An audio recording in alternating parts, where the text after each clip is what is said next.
It's June 30th, 1994, and you're in Brazil. Tony Braxton's on the radio, your team just won their group at the World Cup, and in the last 12 months, you experienced an inflation rate of, let me check my notes here, 4,922%. Now, for anyone not in Brazil in 1994, that might be hard to fathom, so imagine this. If a gumball costs 50 cents, with a 4,922% inflation rate, in 1 year that gumball will cost $25.11. A reasonable person might panic. But here in Brazil, on June 30th, 1994, you don't panic because over the last 4 months, your government has effectively mind-f***ed you out of an inflation spiral. Tomorrow, they're replacing all your money. After that, your economy is going to stabilize and stay that way for decades to come. Also, in 17 days, Brazil is going to win the World Cup, so you have that to look forward to. But back to the government anti-inflation mind game, To put it in a few words, Brazil reversed decades of runaway inflation in months by making up a fake currency called URVs, getting everyone to pretend to use them for a while, then making them real. If that makes sense to you, here's a sticker. If not, allow me to put it in way more words. Inflation is either the process by which you construct a bouncy castle, or the process by which prices across the economy go up. It happens for a handful of reasons, but a common one is an increase in the money supply. Imagine I'm the government of a society with my writers. Ben sells sandwiches for 10 simoleons each and pays Amy 5 simoleons for the bread. There are 100 simoleons in our economy, and I print 100 more to buy more sandwiches. Ben then doubles his prices because he knows I can pay, Amy doubles hers to match, their employees demand double the wages because the cost of living is up, and suddenly the simoleon has lost half its value. Now, that's not a realistic example because neither Amy or Ben would be caught dead running a business. But IRL, in the 1950s, Brazil's government kicked off an inflationary spiral like this when they printed a bunch of money to pay to build the new capital city, Brasilia. The spiral lasted decades, peaking with a near 7,000% annual inflation rate around 1990-ish. It got so bad that stores started employing stickermen to walk down aisles and reprice goods throughout the day, with shoppers racing to fill their carts before Mr. Stickers got to the stuff they needed. All this wrecked Brazil's currency because currency only really works if it can buy stuff, be used in contracts, and store value. The US dollar works because you can buy candy with it, sign a contract to pay a builder $3 million to build you a candy house with it, and put a bunch of them in a vault, then remove them later and still buy candy.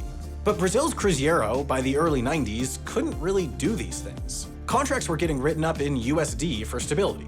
And you could buy candy, sure, but if you stored your Cruzeiros for a week and then took them out, they'd have lost so much value you couldn't buy candy anymore. In fact, people in Brazil took to buying all their necessities the day their paycheck came in because their money devalued so fast. All this inflation rendered the Cruzeiro useless and untrustworthy, which is why so many of the misbegotten plans to tackle Brazil's inflation involved replacing it. In fact, between 1967 and 1995, they replaced their currency 5 times. The Cruzeiro became the Cruzeiro Novo, which became the Cruzado, which became the Cruzado Novo, which became the Cruzado Real, which finally became the Real after a brief fling with URVs, of course. By the time we get to URVs, Brazil has tried and failed many times to wrangle inflation, and people are, to put it lightly, sick of it. I won't get into the details of all the failed plans and presidents that come and go in this period, but they involve various combinations of price freezes, product hoarding, trade deficits, privatization, firing government workers, reducing subsidies, changing monetary policy, tax increases, and messing with people's bank accounts. Some of these plans worked for a minute, but none managed long term. In 1992, Itamar Franco came into power and churned through a couple finance ministers before hiring this guy, Fernando Henrique Cardoso, a man who, by his own admission, didn't know anything about economics. Perfect. So he calls up 4 guys that do know something about economics. A pack of grad school professors at the Catholic University in Rio who had studied Brazilian inflation for a while and had a silly plan that might just fix everything. It was called the Plano Real, and while some, the IMF, thought it was doomed, both Cardoso and Franco insisted on giving it a shot. The plan had 2 main goals. 1, sort out the government's sloppy finances. 2, buy time for that while restoring faith in the currency and economy with the help of a fake currency to create the illusion of stability. That fake currency was URVs, or units of real value, which were equal to $1 US each. The government converted all their wages, contracts, social security, and other benefits to URVs, with private companies following suit. Now, of course, despite the R standing for real, URVs weren't, so even if your pay was 1,000 URVs a week, you'd still get and spend your money in Cruzeiros, which remained unstable and volatile. Every night, Brazil's central bank would publish the day's Cruzeiro to URV rate, which would be a bit inflated from the day before, as usual. Then, shopkeepers and the like would use that rate to determine how much to charge you for stuff at the cash register. So day to day, the price of a candy bar could still go from 1,000 Cruzeiros to 1,100, but the listed price would hold at 1 URV.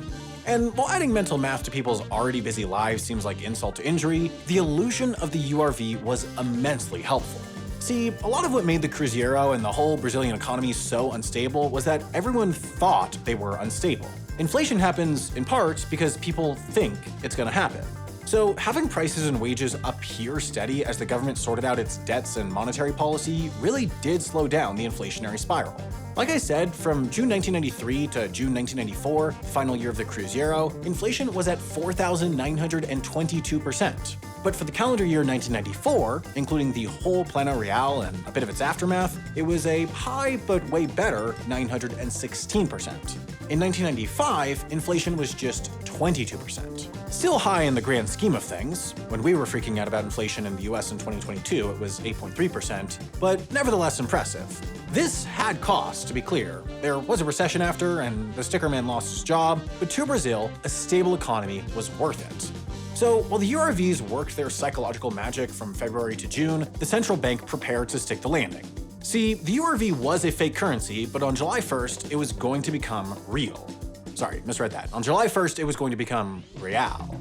It usually takes about 2 years to cook up a new physical currency in Brazil, but they rushed the Brazilian real to print by lightly recycling some existing designs and enlisting companies across Europe to get everything printed in time.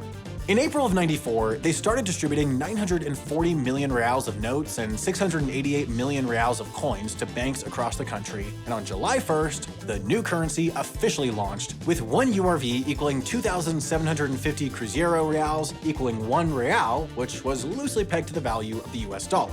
Old Cruzeiros continued to circulate out and be replaced until September, and then ta-da, the plan was complete. All of which goes to show the economy is fake, money is an illusion, and the whole system only works if we double down on tricking ourselves and each other. Speaking of which, have I mentioned this video's sponsor, Ground News? They know that in today's fractured, compromised, disinformation-filled media landscape, there are a lot of people trying to trick you. So they built tons of tools that help you cut through the noise, see the biases behind your news, and keep yourself actually informed despite all the slop out there. For instance, if you're into inflation now, you might want to read up on all these tariffs Trump just dropped. Ground News shows you the over 350 articles covering this story, and for each tells you who owns the publication, their political bias, and their factuality. You can also see the differences in how right and left-leaning sources tell the story, with left-leaning publications characterizing this as a trade war and stressing the consequences of the tariffs, and right-leaning sources downplaying, though still sometimes recognizing, the downsides. It's never been more important to recognize and sift through bias and misinformation in your media diet, and thanks to Ground News, it's also never been easier. So sign up today. Using my link, you can get 40% off their Vantage subscription and support an independent news platform working to make the media landscape more transparent.